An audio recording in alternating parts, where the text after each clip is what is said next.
नहीं था कि अहमदाबाद सूरत से दिल्ली तक सुपर बुलेट ट्रेन भी साथ साथ आ रही है, लेकिन आ गई। और अब ये क्रोनोलॉजी इसलिए समझनी जरूरी है कि नीयत क्या थी सरकार की। स्पष्ट रूप से जब राहुल गांधी जी ने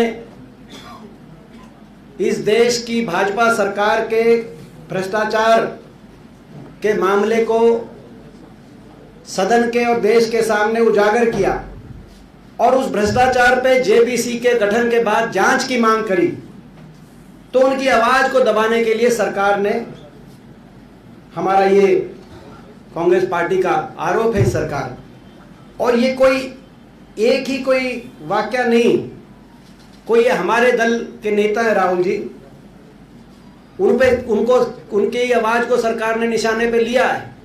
लेकिन आज जो सरकार की कार्यशैली पिछले कुछ वर्षों में सामने आई है, देश में कोई भी विपक्ष की मुखर आवाज जो सरकार के भाजपा के भ्रष्टाचार को उजागर करने के लिए उठती है, सरकारी तंत्र हमलावर हो जाता है। जांच एजेंसियां, आज जांच एजेंसियों की कार्यशैली में प्रश्न चिन्ह है कि वो कितनी स्वतंत्रता से और कितनी सरकार के दबाव में वो कार्य करती हैं, लेकिन सरकारी तंत्र हमलावर हो जाता है। उन आवाजों को निशाने पे लिया जाता है, उन आवाजों को दबाने के सरकार द्वारा सारे प्रयास किए जाते हैं। चाहे वो जांच एजेंसियों के दुरुपयोग की बात हो, सरकार उनका दुरुपयोग करने से परहेज नहीं, चाहे वो संवैधानिक संस्थाओं को प्रभावित करने की बात हो, हर रूप से विपक्ष की कोई भी मुखर आवाज जो सरकार के विरोध में और सरकार के व्यापक भ्रष्टाचार के खिलाफ उठती है, उस आवाज को ये सरकार निशाने पे लेती है। और जिसमें अगर देश में बेबाकी से, ईमानदारी से और सच्चाई से पूरे मामले को देश के सामने रखने के लिए अगर एक आवाज उठाई तो वो राहुल गांधी जी ने उठाई और ज्वाइंट पार्लियामेंट्री कमेटी की मांग करी, और उसके बाद संपूर्ण विपक्ष एकजुट हो गया इस मांग को लेकर। हम देश के तमाम विपक्षी पार्टियों का भी धन्यवाद करते हैं, और हम इस कदम को प्रजातंत्र बचाने के लिए, इस देश में भाजपा के भ्रष्टाचार से लड़ाई लड़ने के लिए हम इस कदम को स्वागत योग्य सभी पार्टियों का मानते हैं कि ज्वाइंट पार्लियामेंट्री कमेटी की जो मांग है उसके लिए सारी पार्टियां एक आई। हम आपके माध्यम से पूछना चाहते हैं कि अगर इतना भ्रष्टाचार हिडनबर्ग रिपोर्ट में जो खुल के देश के सामने जो मामले आए, आपने देखा लाखों करोड़ रुपए निवेशकों किस रूप से डूबे, एलआईसी, एसबीआई के हजारों करोड़ रुपए किस रूप से अदानी ग्रुप के अंदर इन्वेस्ट किए गए देश के सामने। तो जब इस तरह के सारा मामला जब देश के सामने आए, प्रश्न चिन्ह उठे, सवाल उठे, तो क्या विपक्ष का राष्ट्र हित में, किसी निजी हित में नहीं मगर राष्ट्र हित में, क्या विपक्ष जांच की मांग भी नहीं कर सकता? क्या इस देश में इस प्रकार के व्यापक घोटालों की जब खबरें आए तो क्या एक निष्पक्ष जांच की मांग करना भी देश हित में नहीं है? क्या ये भी एक अपराध हो गया है देश में? इसमें कुछ प्रश्न है। अब मैं उन प्रश्नों पे आता हूं जो ये मामला उठाया। राहुल जी ने जो प्रश्न उठाए, उन्होंने 2 सवाल पूछे सदन के अंदर, और ये हमारी प्रेस की जो स्टेटमेंट आएगी उसमें आपको मिलेगा। पहला उन्होंने एक सवाल पूछा कि ये जो शेल कंपनियां हैं, इसमें 20,000 करोड़ यानी कि $3 बिलियन ये कहां से आए और ये किसके हैं? प्रश्न चिन्ह।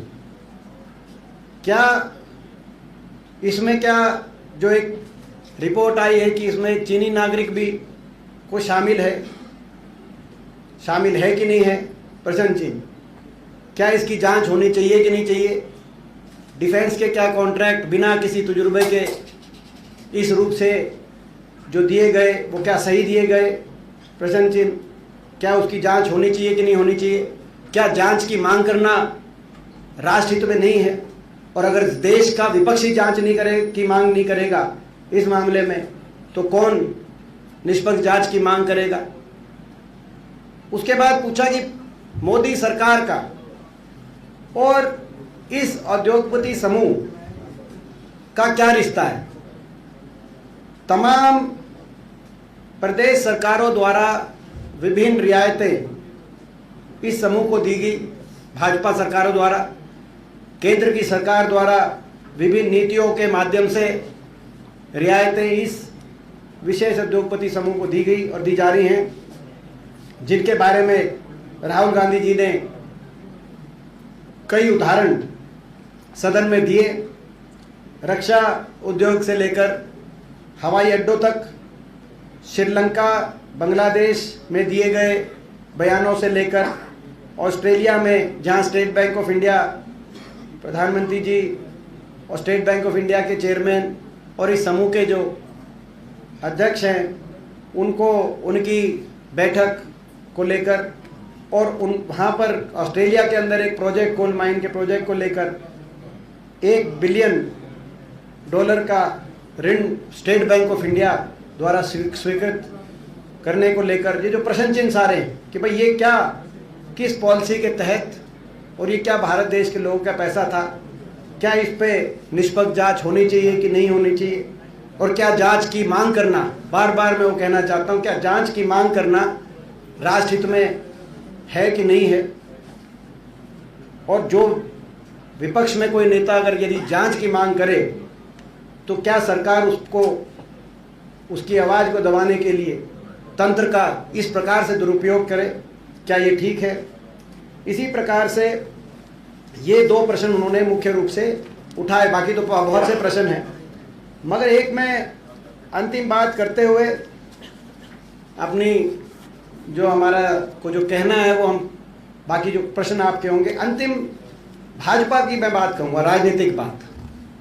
भारतीय जनता पार्टी ने जिस दिन से ये बात उठाई है, कांग्रेस पार्टी ने, राहुल गांधी जी ने और देश के तमाम विपक्षी दलों ने एक साथ एकजुटता से ज्वाइंट पार्लियामेंट्री कमेटी जेपीसी की मांग की है, इसके इस पे पूरा इन्वेस्टिगेट करने के लिए, उसी दिन से भाजपा ने निशाने पे लिया है। लेकिन भाजपा को ये नहीं समझ में आ रहा कि राहुल जी को और कांग्रेस पार्टी को निशाने पे लेने के लिए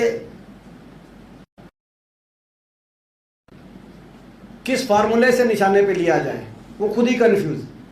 पहले उनको निशाने पे लिया कि राहुल जी माफ़ी मांगे, विदेश में क्या है कि भाई विदेशी ताकतों का हस्तक्षेप हो हिंदुस्तान में। राहुल जी ने जबकि बड़े स्पष्ट रूप से कहा कि ये हमारे अंदरूनी मामले और हम अंदरूनी लड़ाई हमारी पार्टी लड़ने में सक्षम है, और हम लोग अंदरूनी हम लड़ाई लड़ने में हमारा देश सक्षम है। तो ये उन्होंने वहाँ पे स्पष्ट रूप से कहा, कहीं प्रश्न ही नहीं। लेकिन पहले उन्होंने वो हमलावर हो गए कि राहुल जी विदेशी धरती पे कुछ कहा है, उसको लेकर फिर उन्होंने कहा कि ओबीसी का मुद्दा है।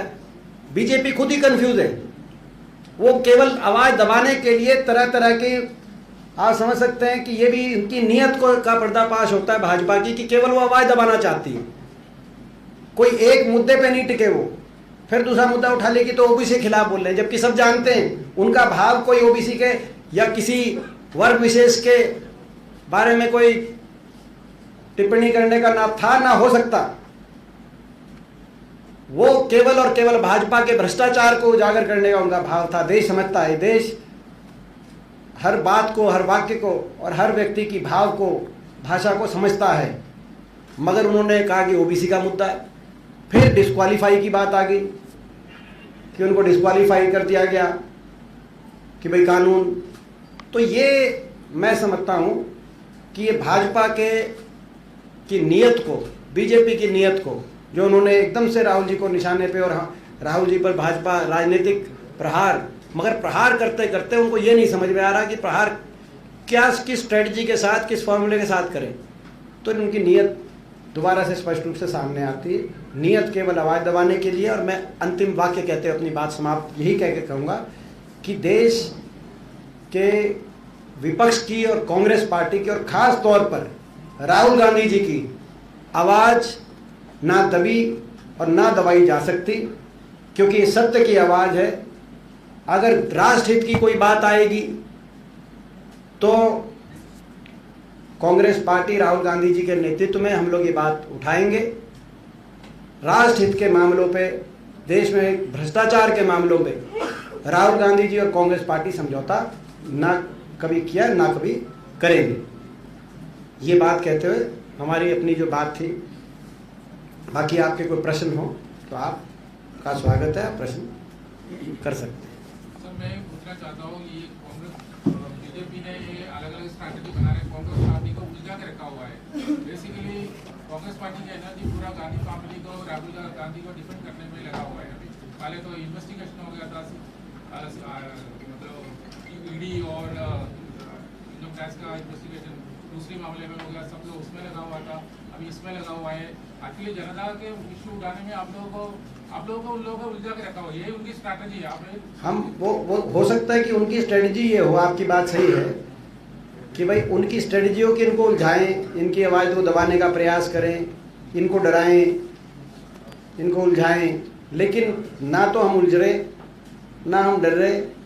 हम सत्य के लिए, देश के राष्ट्र हित के लिए, देश में व्यापक जो भ्रष्टाचार हुआ उसके खिलाफ कांग्रेस पार्टी लड़ रही है, राहुल गांधी जी लड़ रहे हैं और लड़ते रहेंगे। जो आपने कहा कि भाई आपने ईडी का कहा, पहले ईडी का बुलाया, ईडी के बाद राहुल गांधी जी घर तो नहीं बैठे, उसके बाद तो उन्होंने 4000 किलोमीटर लगभग की पदयात्रा कर दी देश में।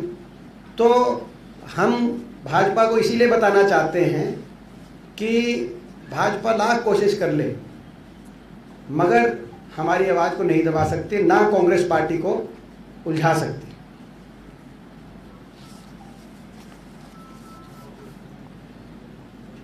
और किसी को कुछ कोई प्रश्न? आप लोग सहमत हैं हमारी सब बातों से? Any question, anybody? 2019 के अंदर लोकसभा चुनाव भी है, विधानसभा चुनाव भी है, जहां बीजेपी पूरी तैयारी कर रही है चुनाव को लेकर के। इस समय जो विपक्ष है लगातार मुद्दों को गरमाया हुआ है, तो कहीं बीजेपी कहीं ना कहीं देखा जाए इम्पैक्ट करने की कोशिश में नहीं है न्यूट्रलाइज। मैं तो इससे उलट कह रहा हूँ कि ये हमें उलझाने के चक्कर में खुद उलझ रहे हैं। प्रजातंत्र में परस्पर प्रतिद्वंद्विता हो, स्वीकार है हमें।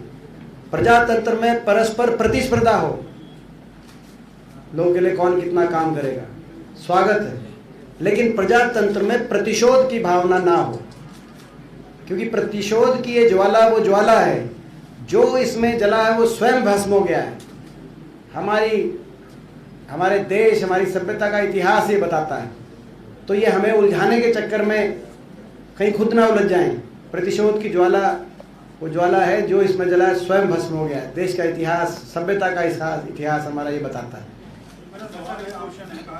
कांग्रेस के ऊपर हमेशा परिवारवाद का आरोप लगाया प्रधानमंत्री ने, और रिसेंटली जो प्रधानमंत्री ने भाजपा कार्यालय में संबोधन दिया उसमें कहा जितनी भी विपक्षी पार्टी हैं वो कहीं ना कहीं परिवारवाद, भतीजावाद से प्रेरित है, और उनके ऊपर जो आरोप लग रहे हैं उन आरोपों से बचने के लिए वो बीजेपी का विरोध कर रहे हैं। नहीं तो ये वही मैंने कहा कि ये तो पुरानी टेप है, ये तो कोई नई टेप तो है नहीं। मगर जो हमारी जो मांग है, जेपीसी की मांग, कथित तौर से भ्रष्टाचार पर फेयर इन्वेस्टिगेशन, मैं उदाहरण देना चाहता हूं। कांग्रेस यूपीए सरकार के समय 2G के मामले पे देश के विपक्ष ने आवाज उठाई, मगर पारदर्शिता के मापदंड कांग्रेस पार्टी के ऐसे रहे। ज्वाइंट पार्लियामेंट्री कमेटी का गठन किया गया कांग्रेस यूपीए सरकार द्वारा। मैं स्वयं उस ज्वाइंट पार्लियामेंट्री कमेटी का सदस्य था, उस समय लोकसभा का सदस्य था, और पूरी जांच हुई। उस ज्वाइंट पार्लियामेंट्री कमेटी में हर पार्टी के सांसद थे और निष्पक्षता से जांच हुई। पूरी रिपोर्ट देश के सामने लाई गई।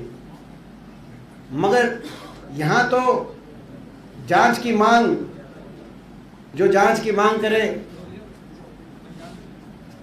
उस पर क्या कार्रवाई की जा रही है वो देश के सामने है। ये मुद्दा क्या है, प्राइस राइज है, अनएम्प्लॉयमेंट है, वो मुद्दे से सब यहाँ हट रहे हैं। नहीं, मुद्दे हमारे प्राइस राइज भी है, मुख्य मुद्दा क्योंकि प्राइस राइज महत्वपूर्ण मुद्दा है। 400 रुपये सिलेंडर था, तब बीजेपी की ऐड थी, बहुत हुई महंगाई की मार क्या बीजेपी सरकार। अब ऐड हरियाणा में देख रहा था, आज चल रही सुबह ऐड चल रही थी कि महंगाई बेरोजगारी हुई कम क्योंकि बीजेपी में है दम। सिलेंडर शायद 400 सस्ता हो गया होगा। तो खैर वो देश के लोग, तो महंगाई हमारा मुद्दा है, बेरोजगारी हमारा मुद्दा है और भ्रष्टाचार भी हमारा मुद्दा है। देश में भ्रष्टाचार भी सहन नहीं करेंगे, देश में बेरोजगारी और महंगाई से भी लड़ाई लड़ेंगे। ये इनमें से कोई भी मुद्दा गौण नहीं है। हाँ, मुद्दों से डाइवर्ट करने का अगर कोई कोशिश कर रहा है तो वो भारतीय जनता पार्टी कर रही है, प्रधानमंत्री जी कर रहे हैं, भाजपा के सारे मंत्री कर रहे हैं, वो मुद्दों से डाइवर्ट करने का प्रयास कर रहे हैं। लेकिन देश के लोग आज देख रहे हैं, आज देश में हर जगह चर्चा है इस बात की।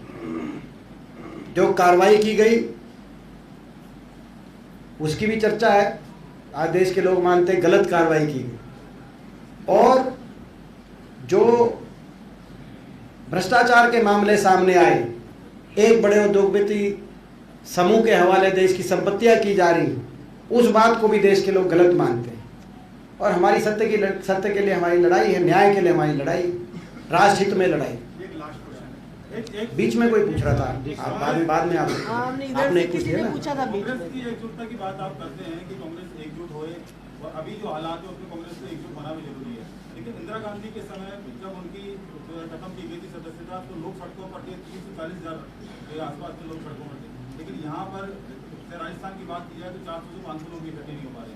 ऐसा देखिए, हमारा ये आपकी जानकारी ठीक नहीं है, आप पता नहीं कहाँ चले गए। राजस्थान में आप आज ही भरतपुर और अजमेर की मीटिंग देखें, कितने लोग इकट्ठे हुए। और हर रोज आप भरतपुर अजमेर की देखें, आप राजस्थान में हर रोज जो संभाग में मीटिंग हो रही है आप देखें, और पूरे देश में देखें। हमारा ये मैं एक और आपको जानकारी दे दूं, जो इस प्रेस कॉन्फ्रेंस में हमने हाथ से हाथ जोड़ो कार्यक्रम चलाया पूरे देश में, अति सफल कार्यक्रम रहा। हम गांव-गांव जा रहे हैं,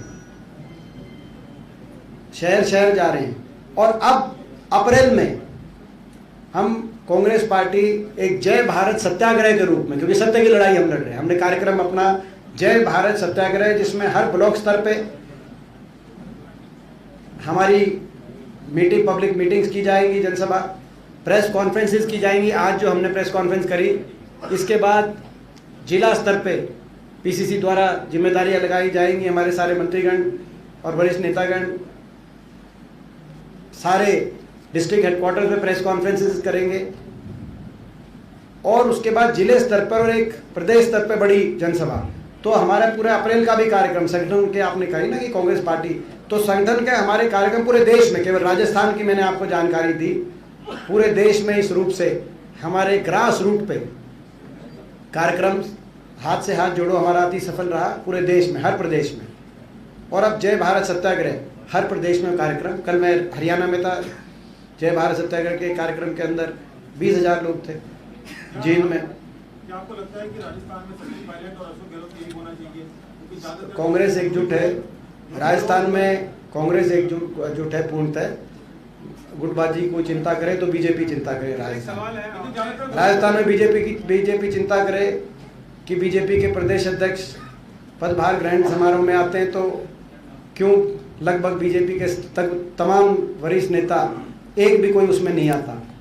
भाजपा उनको इकट्ठा करने के लिए चिंता करे।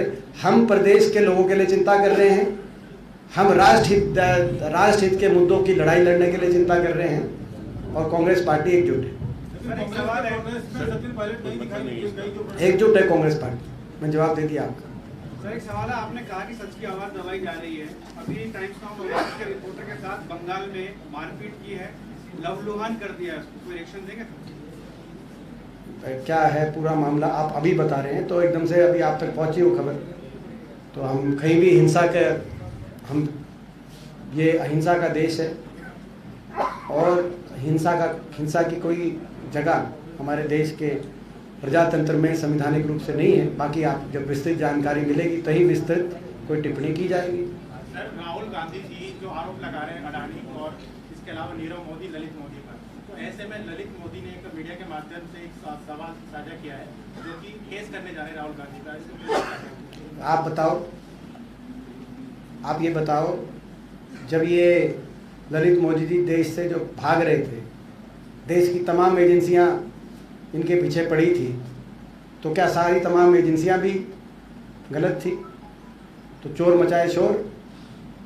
भाई ये थोड़ी, जब वो आरोपित व्यक्ति हैं, वो आरोपित व्यक्ति हैं, देश की तमाम एजेंसियां वो बाहर की बैठे हैं, देश में उन पर भ्रष्टाचार के मुकदमे हैं, आप उनकी सुनोगे कि जो व्यक्ति उन भ्रष्टाचार के मामले को लेकर जांच की मांग कर रहा, आप उसकी सुनोगे? देश की मीडिया को भी ये समझना चाहिए। ऐसे भ्रष्टाचारी व्यक्तियों को, जो देश से करोड़ों का माल लेकर बाहर जाने का जिन पे इतना गंभीर आरोप है, और देश की जांच एजेंसियों ने उनको भगोड़े तक घोषित करने का की कार्रवाइयां कर रखी हैं, तो ऐसे लोगों को देश की मीडिया क्यों दिखा रही है? ये भी एक आज देश में मंथन का बीजेपी और भगोड़े मिले हुए हाँ जी। बीजेपी है। विदेश में मामला दर्ज करा रहे हैं, इंडिया में नहीं करवा रहे हैं।